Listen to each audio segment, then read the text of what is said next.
ಸಮವಸ್ತ್ರ ವಿತರಣಾ ಕಾರ್ಯಕ್ರಮ ಮೈಸೂರು ಜಿಲ್ಲೆಯ ನಂಜನಗೂಡು ತಾಲೂಕಿನ ಹಾಗೂ ಪಟ್ಟಣದ ಅತಿದೊಡ್ಡ ದಳವಾಯಿ ಉನ್ನತೀಕರಿಸಿದ ಹಿರಿಯ ಪ್ರಾಥಮಿಕ ದ್ವಿಭಾಷಾ ಶಾಲೆಯಲ್ಲಿ ರಾಜ್ಯ ಸರ್ಕಾರದಿಂದ ಎಲ್ಲ ಶಾಲೆಗಳಿಗೆ ನೀಡುವ 2ನೇ ಉಚಿತ ಸಮವಸ್ತ್ರ ವಿತರಣಾ ಕಾರ್ಯಕ್ರಮ ನೆರವೇರಿತು.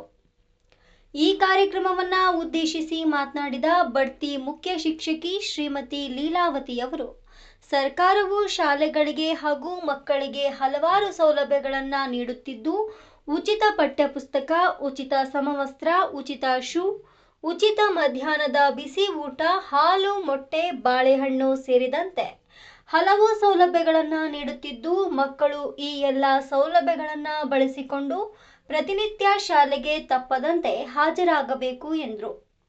ಸಮವಸ್ತ್ರವನ್ನು ಪ್ರತಿದಿನ ಧರಿಸಿ ಸ್ವಚ್ಛತೆಯಿಂದ ಶಿಸ್ತುಬದ್ಧವಾಗಿ ಬರಬೇಕೆಂದು ಮಕ್ಕಳಲ್ಲಿ ಮನವಿ ಮಾಡಿದರು.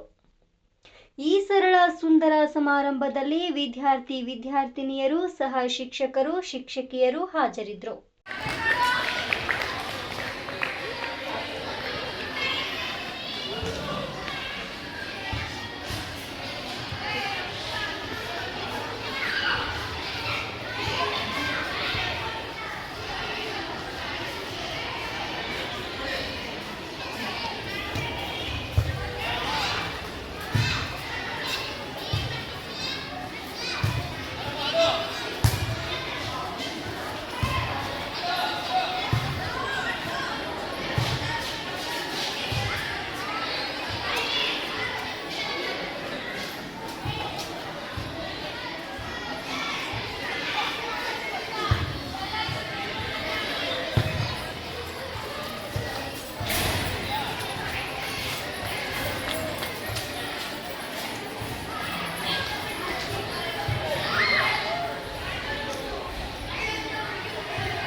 ಶಿಕ್ಷಕ ಬಂಧುಗಳೇ ಹಾಗೂ ಪ್ರೀತಿಯ ಮಕ್ಕಳೇ, ನಮಗೆ ಸರ್ಕಾರದಿಂದ ಉಚಿತ ಸಮವಸ್ತ್ರ, ಉಚಿತ ಪಠ್ಯಪುಸ್ತಕ, 2ನೇ ಸಮವಸ್ತ್ರ, ಹೀಗೆ ಹಾಲು, ಮೊಟ್ಟೆ, ಬಾಳೆಹಣ್ಣು, ಉಚಿತವಾಗಿ ಊಟ, ಮಧ್ಯಾಹ್ನದ ಊಟ, ಈ ರೀತಿ ಅನೇಕ ಸವಲತ್ತುಗಳನ್ನು ನಮಗೆ ಸರ್ಕಾರ ನೀಡ್ತಾ ಇದೆ. ಅದನ್ನು ನಾವೆಲ್ಲ ನಿಮಗೆ ಸರ್ಕಾರದ ಒಂದು ಆದೇಶದ ಮೇರೆಗೆ ನೀಡ್ತಾ ಇದ್ದೀವಿ.